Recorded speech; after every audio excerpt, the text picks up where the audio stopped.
a igreja de Tiatira, uma igreja que se corrompeu.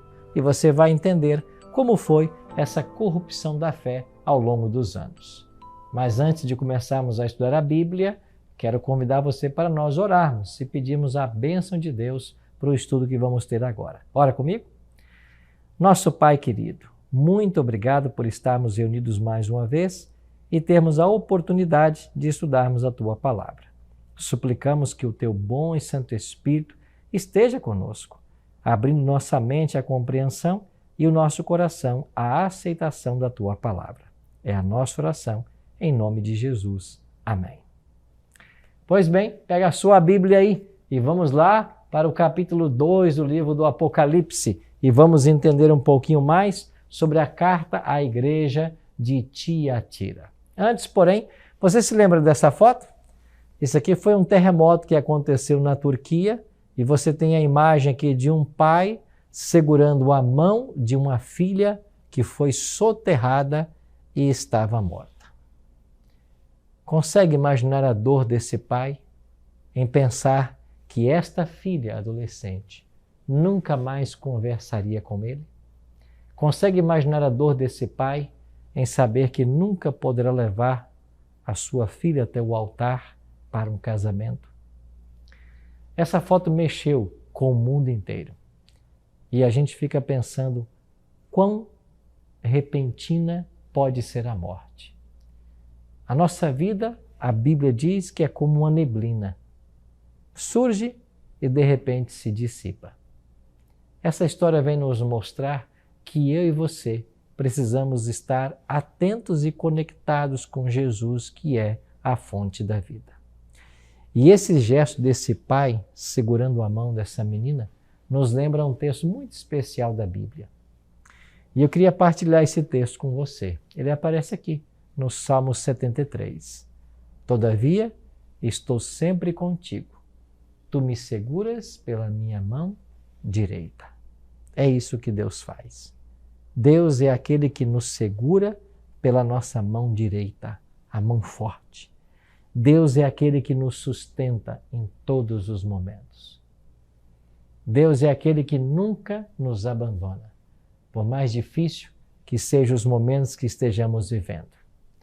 Em Apocalipse, no capítulo 2, a partir do verso 18, nós encontramos um Deus que está sempre presente, um Deus que nunca abandona.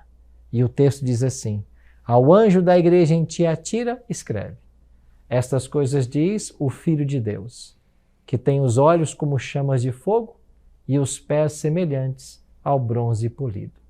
Conheça as tuas obras, o teu amor e a tua fé, o teu serviço, a tua perseverança e as tuas últimas obras, mais numerosas do que as primeiras.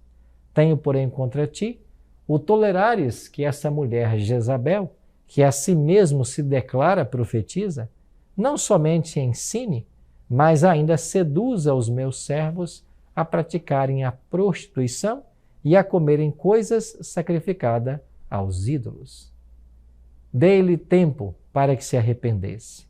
Ela, todavia, não quer arrepender-se da sua prostituição. E eis que a prosto de cama, bem como em grande tribulação, os que com ela adulteram, caso não se arrependam das obras que ela incita.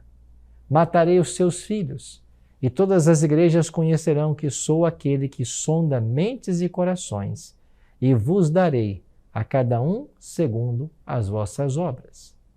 Digo, todavia, a vós outros, os demais de Tiatira, a tantos quantos não têm essa doutrina e que não conheceram, como eles dizem, as coisas profundas de Satanás. Outra carga não jogarei sobre vós. Tão somente conservai o que tendes, até que eu venha. Ao vencedor, que guardar até o fim as minhas obras, eu lhe darei autoridade sobre as nações, e com cetro de ferro as regerá, e as reduzirá a pedaços, como se fossem objetos de barro. Assim como também eu recebi de meu Pai, dar-lhe ainda a estrela da manhã. Quem tem ouvidos, ouça o que o Espírito diz às igrejas. Aqui está a atual cidade lá na Turquia. A antiga cidade de Tiatira hoje se chama Akhisar. Eu acho que é assim que se pronuncia, Akhisar. Esta é o atual local onde estava a cidade de Tiatira. E em Tiatira, uma igreja cristã que recebeu essa carta enviada por Cristo. A antiga cidade de Tiatira era conhecida pela produção de púrpura, uma tinta usada em tecidos, além de roupas, artigos de cerâmica e de bronze. A importância de figuras femininas na cultura religiosa de Tiatira pode ter facilitado o trabalho de Jezabel, a mulher que seduzia os discípulos e incentivava a idolatria e a prostituição. Você vai se lembrar que Jezabel foi uma rainha do passado que, casada com o rei Acabe, tentou levar o povo de Deus à idolatria. Quando Jesus ameaça matar os filhos de Jezabel, é impossível não lembrar de Babilônia, a mãe das meretrizes, o que nos leva a concluir que a profetisa Jezabel representa o mesmo poder de Babilônia. Uma possui filhos, a outra filhas. Esses filhos são a referência às pessoas que seguem o ensinamento ou exemplo de alguém. Assim, os descendentes de Abraão são aqueles que praticam as mesmas obras de Abraão, e os filhos do diabo são aqueles que imitam as obras do diabo. Da mesma maneira, é provável que os filhos de Jezabel sejam aqueles que seguem os ensinamentos e praticam as obras dela. Então, a carta adverte contra esse tipo de gente. Jezabel simboliza a esposa de Cristo que se tornou meretriz pela violação dos princípios do reino de Deus. Ela ensinava o povo a praticar prostituição, a comer carne sacrificada a ídolos, e, por outro lado, você tinha os fiéis desse período, os valdenses, e eles disseram que os símbolos dos sacramentos não somos nós que damos ao povo, mas sim aos discípulos do anticristo. Ensinamos os significados espirituais dessas coisas. Não ponham sua confiança em atos cerimoniais. Você percebe que em todos os momentos tem as pessoas infiéis e fiéis? Os crentes representados por esse período de Tiatira, tem lá aqueles que flertavam com Jezabel, que praticavam a prostituição, a idolatria, mas também tinham aqueles que eram leais ao Senhor. Dentro desse período da história do cristianismo, você vai encontrar ali os povos valdenses. E esses valdenses permaneceram sempre leais ao Senhor, porque eles amavam a palavra de Deus. Eu tive a chance de visitar lá no sul da França e no norte da Itália a casa dos valdenses. Você sobe lá as montanhas e lá você encontra lá o Vale do Agrongona.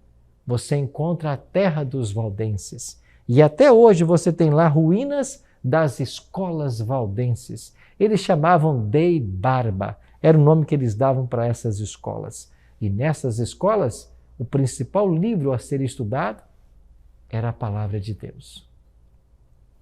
Por séculos, os valdenses, os albigenses e os huguenotes foram os únicos povos da Europa que não se contaminaram quando a igreja se apartou da verdade. É por isso que esse período, Tiatira, fala de uma igreja que se apostata da verdade, se afasta da verdade. E você vai entender hoje por que ela se afastou. Vale lembrar que cada uma das igrejas representava um período na história. E esse período na história de Tiatira, que começa no ano 538, é um período de tolerância com o erro, tolerância com a mentira, flertar com as coisas erradas. Uma palavra se destaca nessa carta a Tiatira: tolerância. Essa palavra deveria soar bem aos nossos ouvidos quando tolerar é sinônimo de perdoar pequenas falhas ou diferenças naqueles que esforçam buscando o aperfeiçoamento.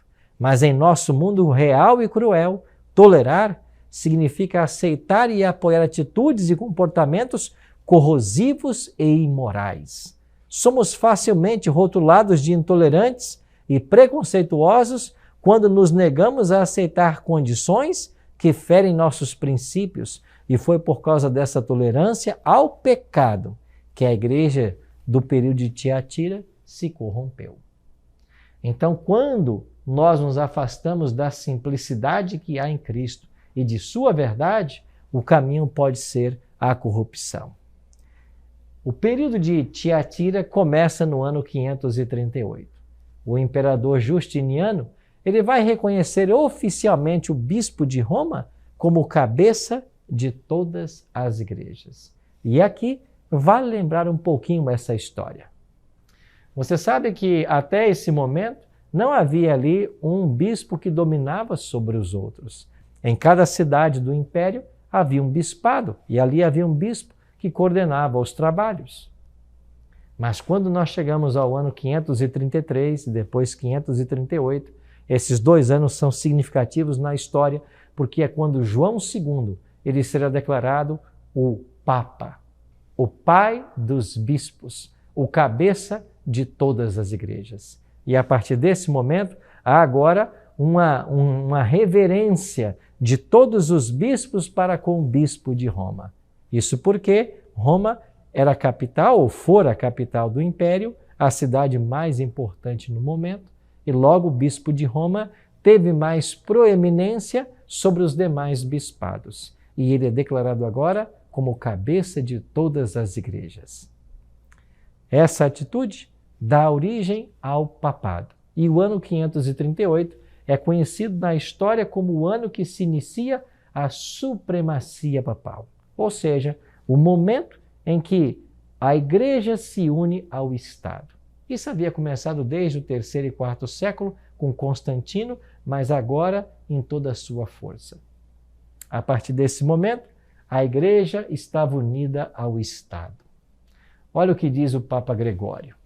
Cidadãos romanos, chegou ao meu conhecimento que certos homens de espírito perverso têm disseminado entre vós coisas depravadas e contrárias à fé cristã, proibindo que nada seja feito no dia de sábado. Como eu deveria chamá-los, senão de pregadores do anticristo? Interessante. Aqui você tem um Papa condenando a pregação de se guardar o sábado. Mas o sábado não é o 4º mandamento da lei de Deus? Sim.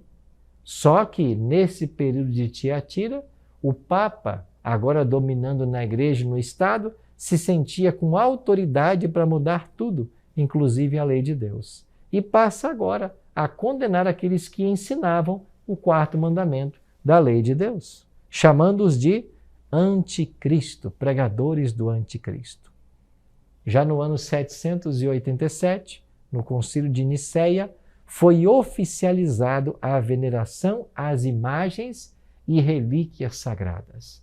E quase 100 anos depois, em 1880, a Igreja estabeleceu a canonização dos santos. Desde então, a Igreja Católica Romana ensina que para cada ocasião e dia da semana há um santo protetor. E desta forma, o papel de Cristo como nosso mediador é deixado de lado. Você percebe o que está acontecendo aqui? É exatamente o abandono da verdade. A palavra de Deus está sendo substituída por tradições humanas. E os apóstolos e outros homens que morreram são colocados agora como mediadores, como protetores, inclusive a própria Virgem Maria.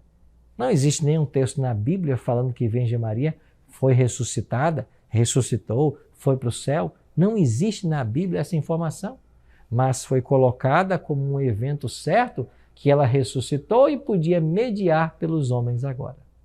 É claro que sem nenhum texto da Bíblia para tal afirmação. Dessa maneira, a igreja foi abandonando a palavra de Deus e crendo em dogmas, tradições que os homens foram inventando.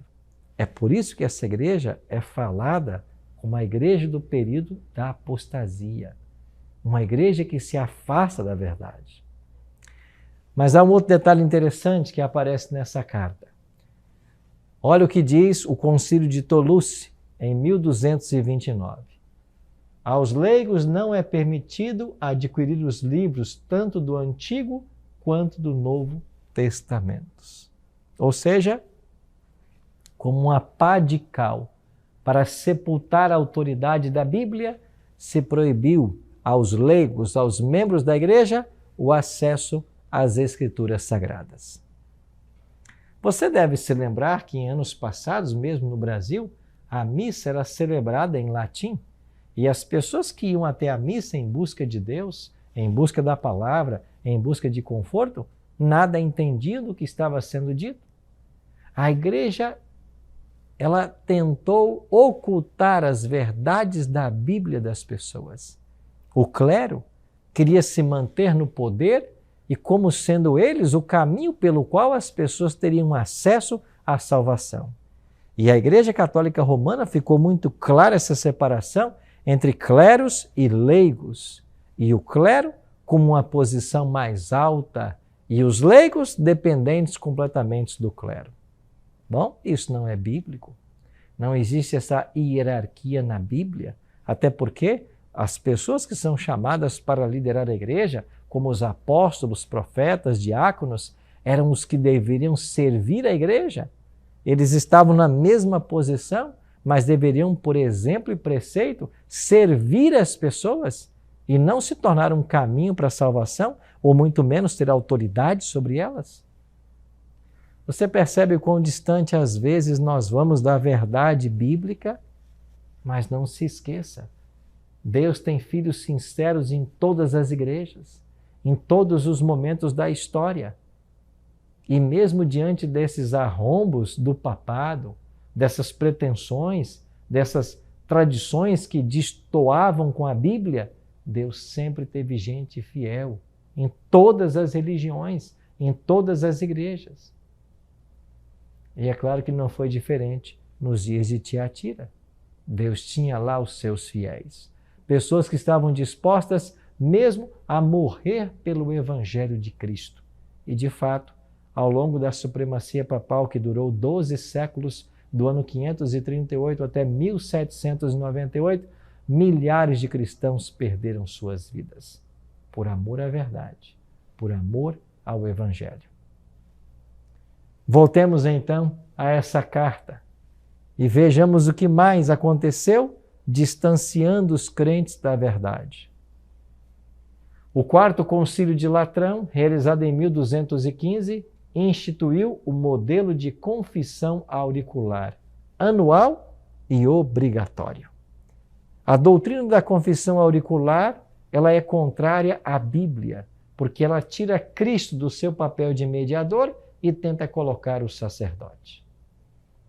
Alguns anos atrás eu estava lá, dentro da Basílica de São Pedro, no Vaticano, e de repente um sinal foi dado e vários confessionários foram abertos e as pessoas faziam fila para entrar dentro desses confessionários e confessar seus pecados aos sacerdotes.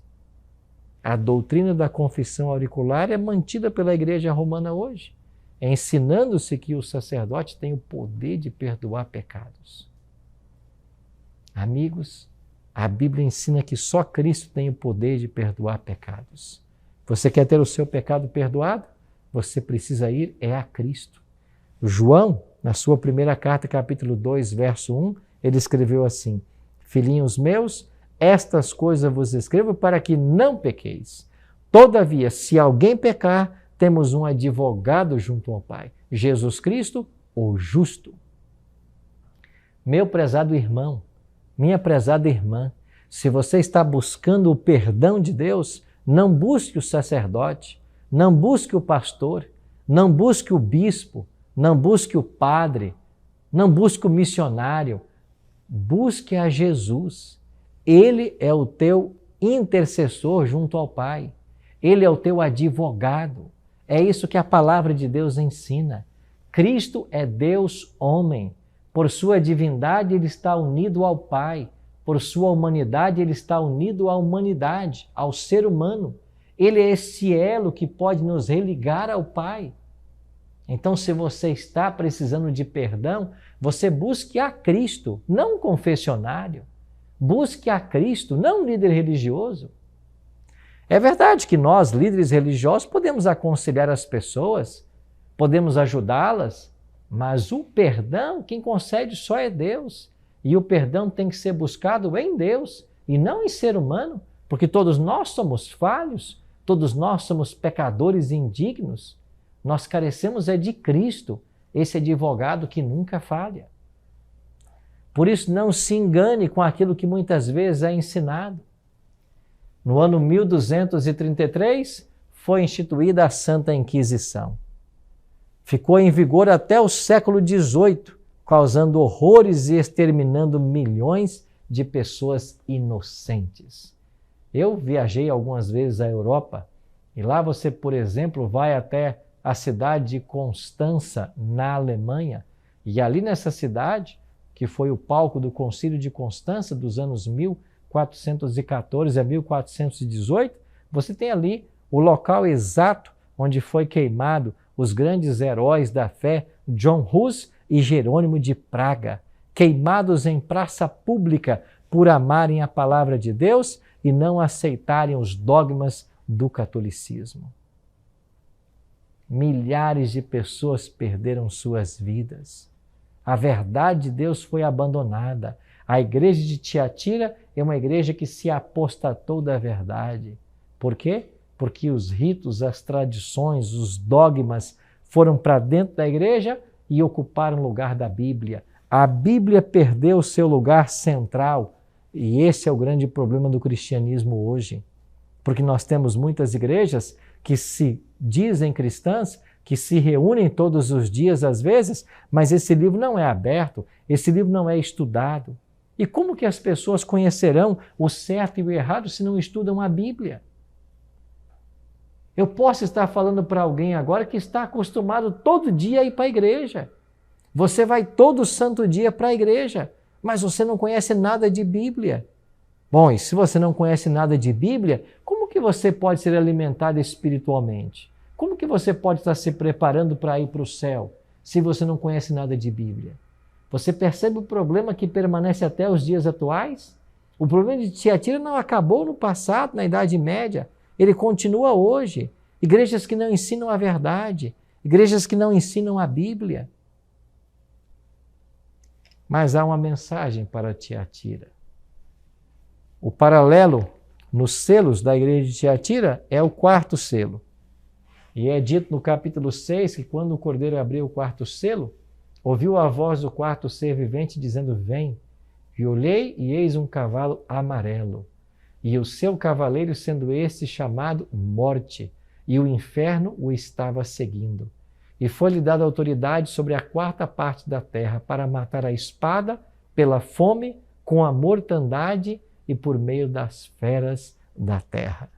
Se na abertura do primeiro selo veio um cavalo branco, o segundo selo um cavalo preto, o terceiro selo um cavalo vermelho, o segundo cavalo vermelho e o terceiro preto, agora vem um cavalo amarelo. Na língua grega é a palavra chloros. Essa palavra chloros ou chloros é a ideia de pálido, de seco. Esse cavalo fala de uma sequidão espiritual que rondou a igreja nesse período. Essa palavra chloros é a mesma usada por uma substância desinfetante dos nossos dias, o cloro. E uma pequena quantidade é capaz de purificar reservatórios de água e purificar até tecidos. A verdade havia empalidecido, perdeu sua cor. A morte trazida por esse cavaleiro reinou durante todo esse período sombrio da história. Mas Deus tinha seus fiéis. E lá no dia 31 de outubro de 1517, quando Martinho Lutero fixou na porta do castelo de Wittenberg as 95 teses contra a venda de indulgências, foi ali um ato divino num processo de restauração da verdade de Deus. Lutero foi um grande homem. E a partir desse momento você percebe então 3 grupos na igreja de Tiatira. Primeiro, os que não se corromperam. Versículo 24 diz: A vós, os demais, os que não têm essa doutrina, os que não se corromperam, outra carga não jogarei sobre vós. Havia em Tiatira também os que estavam tolerando o pecado, e aí temos o exemplo de Jezabel. E o terceiro exemplo são os que estavam na prática do pecado. Apocalipse 2:21 diz: dê-lhe tempo para se arrepender-se. Ela, todavia, não quer arrepender-se da sua prostituição. E a carta termina dizendo que Cristo é o único que pode nos atender em nossas necessidades. Eu pergunto para você, meu amigo, minha amiga, em qual dessas três categorias você se enquadra? Aquele que está mantendo a verdade e afastando-se do pecado? Aquele que flerta, que transige com o pecado? Ou aquele que abertamente o pratica? Essa carta faz um severo apelo para nós hoje. Um apelo para que nós deixemos de lado os ritos e tradições humanos, invenções humanas, conceitos humanos e nos apeguemos única e exclusivamente à palavra de Deus.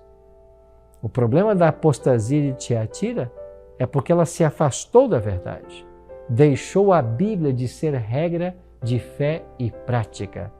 E isso levou a igreja a perder a sua cor, o cloro, tirou a cor, a beleza. Por isso esse cavalo pálido que cavalga e a morte o segue. A vida espiritual da igreja acabou porque a palavra de Deus foi tirada. Hoje nós corremos o mesmo risco. E muitas vezes a palavra de Deus está sendo tirada das pessoas. E se você não conhece o que é certo e errado à luz da Bíblia, você facilmente será enganado. O próprio Jesus Cristo disse: se um cego guiar outro cego, ambos cairão no barranco. Esse é o problema. Tem muita gente caindo no barranco na vida espiritual, porque estão sendo guiados por cegos espirituais. Por isso, meu prezado amigo, não se afaste da Bíblia em momento algum. Leia todos os dias e permita que ela liberte você das amarras do pecado que procuram nos separar da verdade.